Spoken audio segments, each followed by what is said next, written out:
This right here is the Cypress 7 by Okinos, and today we are gonna build a badass PC in it.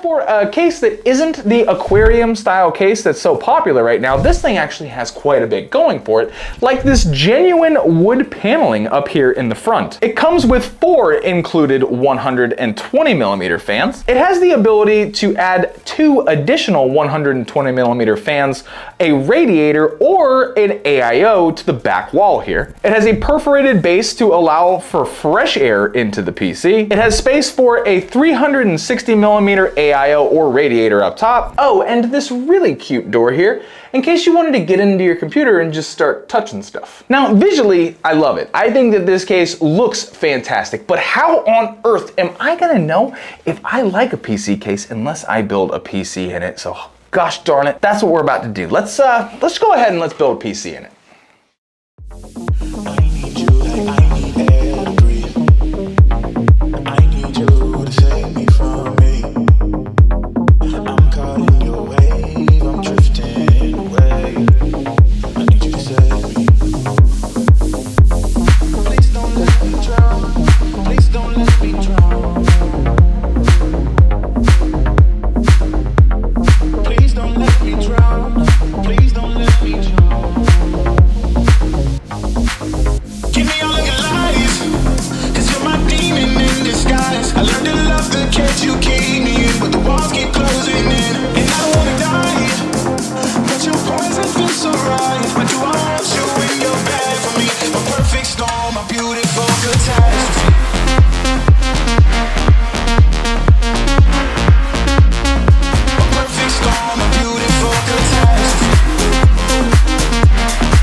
Genuine walnut wood with its rich hue and fine grain is renowned for its elegant appearance, warm touch, and natural beauty. Apparently this is FSC certified and they give you a certification code. I don't have any idea what FSC stands for. FSC stands for Forest Stewardship Council. It's an independent organization that sets standards for responsible forest management and certifies wood that meets those standards. They threw one of these inside the box for this. It's actually pretty impressive that they actually show you that this is real wood. It's not just some fake garbage. It's genuine walnut. Now obviously this is not a video about the specs inside of the PC, but for anybody curious, it is a Ryzen 7 5800X CPU with a 4060, 32 gigs of RAM, 1TB SSD, 750 watt power supply, and a B550 motherboard. And I think that's it. Oh yeah, 360mm AIO cable extensions, and the Cypress 7 beautiful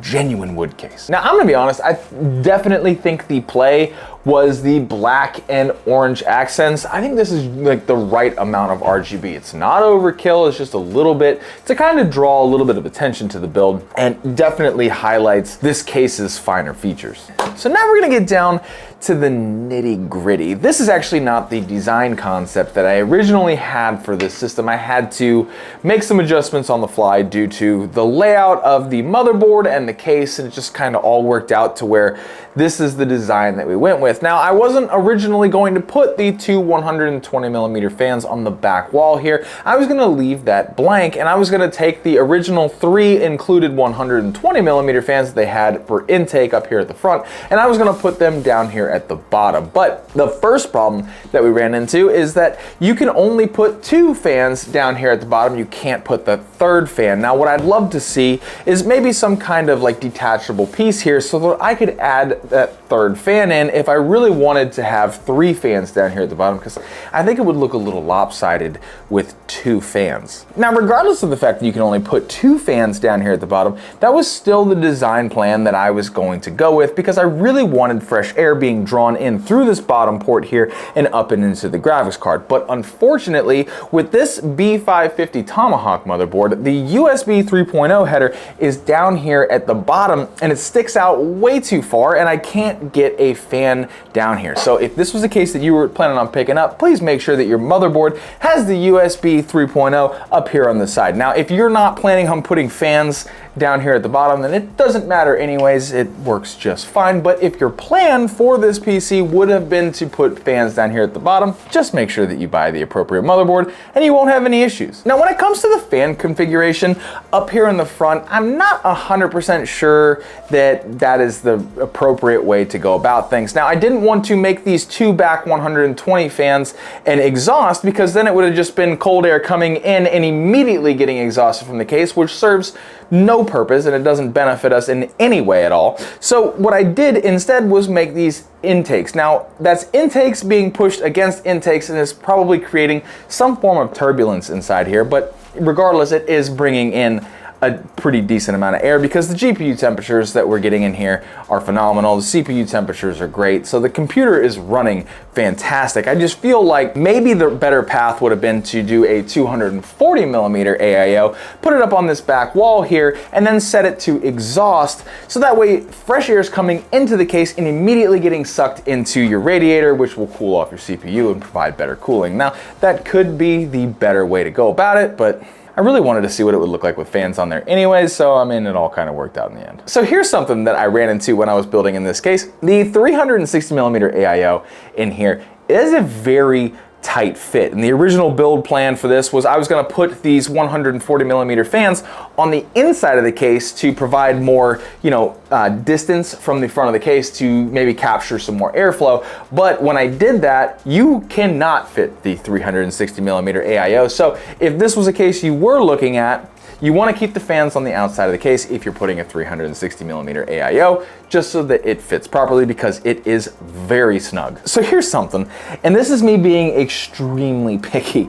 The back wall here, where I have the 120mm fans, there's nowhere to like route your cables where you can't see them. They are just, they're right here. I can see them clear as day. And as somebody who really loves to hide his cables and create a presentation of your computer more than anything, I would have loved like a small cutout in the back to route the cabling so that I could do a better job of hiding those cables. I just didn't like that there wasn't really much I could do in terms of hiding those cables. And I know that a lot of people are like me when it comes to that, so maybe something to look into in the future. I mean, I could have cut a hole if I wanted to. It's so beautiful. I didn't want to hurt the case. So obviously there are a few things that I found that I would like to change about this case, but that's really just me being super picky and reaching for more from an $86 case that looks like it should be a $130 case. This thing is really, really nice. It's super easy to work in, and if this is a case that you're gonna be building in for the first time, or you're looking for like a PC case swap or a brand new build, this is definitely one that you should not sleep on, because it provides you with a very unique look and it gives you fantastic cooling. Because after I put this system together, I gamed on this thing for the remainder of the evening, and I don't think the GPU went over 60 degrees at any point in time, and I'm not kidding when I tell you I was playing some difficult games. I'm playing Space Marine 2 at max settings, and I'm playing Hogwarts Legacy also at max settings, and this thing was handling that no sweat. Now, I do have one question for all of you who are still with me. This right here, is this the right call? Should I have gone all blacked out, or is it nice with the small, subtle RGB? I kind of feel like I made the right decision, but only you guys will let me know. You guys are the kings of letting me know what you think about the builds I put together. But I do need to tell you though, if you had a little bit of fun, and when I say that, I mean I am talking the smallest amount of fun, just like the most minuscule amount of fun you could possibly have. If you had that much fun, please hit the subscribe button as well as smash that like button. It does wonders in helping my little tiny small channel get seen by more people, and then maybe one day I can be one of the big channels. That would be lovely. I would enjoy every bit of that. And I also needed to say that no matter where you are in the world, I hope that you are having the most fantastic day, and I'm gonna see you right here for the next video.